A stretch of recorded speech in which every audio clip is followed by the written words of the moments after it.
les ministres, représentants du gouvernement allemand, distingués partenaires, mesdames et messieurs, permettez-moi tout d'abord, au nom du président de la République, chef de l'État, chef du gouvernement, son Excellence Brice Clotaire Oligui Nguema, d'exprimer la gratitude du Gabon aux organisateurs de ce forum qui offre une plateforme essentielle de dialogue entre les pays, entre les communautés et les partenaires autour des réalités complexes de la mobilité climatique. Mesdames et messieurs, je souhaite partager avec vous une image que très peu de rapports rendent visible. Le Gabon, pays du bassin du Congo, deuxième pays forestier après le Suriname, qui couvre 88% du territoire, essentiellement de forêt, et avec un taux de déforestation de moins de 1%. Ces forêts séquestrent environ 140 millions de tonnes de carbone chaque année.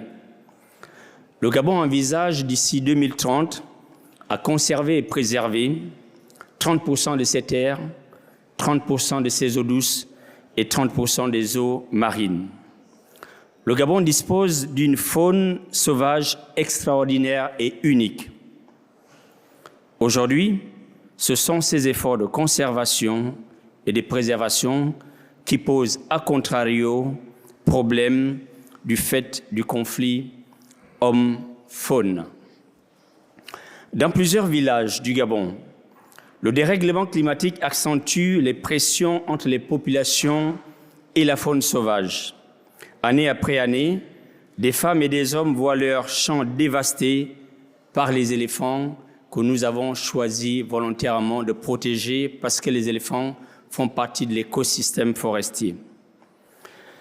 Alors que les cycles naturels sont perturbés, que les ressources alimentaires se raréfient et que la faune se rapproche davantage des terres cultivées.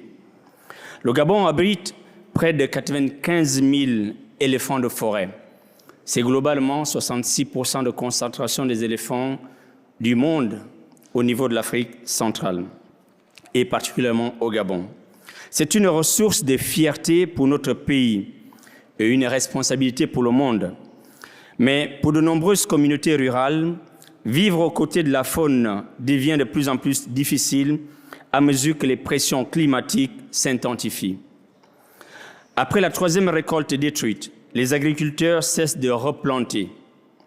Au bout de la cinquième, ils abandonnent leurs champs. Et lorsqu'un champ est abandonné, il n'est souvent plus qu'une question de temps avant que le village lui-même ne soit quitté.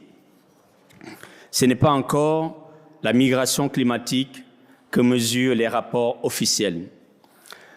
C'est ce qui la précède, le découragement qui vide les terres avant de vider les villages. Pour le Gabon, la mobilité climatique ne doit pas seulement être traitée après le déplacement. Elle doit être anticipée et prévenue en investissant dans les communautés avant qu'elles ne soient contraintes de partir. La science a déjà documenté ces risques. Un rapport de la Banque mondiale publié en 2021 projette que l'Afrique subsaharienne pourrait compter jusqu'à 88 millions de migrants climatiques internes d'ici 2050. Un agriculteur gabonais ne dit pas « je ne suis pas un migrant climatique ». Il dit « mes champs ont été détruits, je n'ai plus de revenus ». Pourtant, si nous n'agissons pas, il pourrait faire partie de ces mouvements plus larges de déplacements induits par le climat. Le Gabon est également proche des réalités encore plus dures. Dans le bassin du Tchad, du lac Tchad, en République centrafricaine, au Cameroun, les pressions climatiques contribuent déjà au conflit, fragilisent des populations vulnérables et créent des conditions que les groupes armés peuvent expliquer. Ce n'est pas de la théorie, c'est le quotidien de nos voisins immédiats. Mesdames et messieurs, le Gabon a choisi de ne pas attendre que la crise frappe à ses frontières.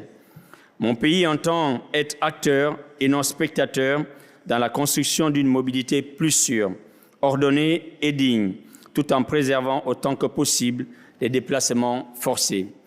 Nous examinons donc comme nos prochains cycles de planification climatique nationale peuvent mieux prétendre et prendre en compte la dimension de la mobilité notamment à travers la prévention, la résilience et l'appui aux communautés vivant en première ligne face aux impacts climatiques. Au niveau régional, le Gabon pilote actuellement sous mandat des Nations Unies une feuille de route sur le nexus climat, paix et sécurité en Afrique centrale. Le Gabon soutient également le principe d'une allocation directe de 1% des contributions climatiques internationales aux communautés locales, car les financements climatiques doivent atteindre le terrain là où ils sont le plus nécessaires. Mesdames et messieurs, le défi qui se présente à nous est clair. La mobilité climatique ne concerne pas seulement les personnes qui se sont déjà déplacées. Elle concerne aussi celles qui risquent d'être contraintes de partir si nous n'agissons pas à temps. Le Gabon a choisi d'agir maintenant. Nous appelons ce forum à travailler avec nous pour construire les réponses que nos populations méritent. Des réponses qui protègent les communautés, préservent la paix et permettent que la mobilité soit une question de choix et de dignité et non de désespoir. Je vous remercie.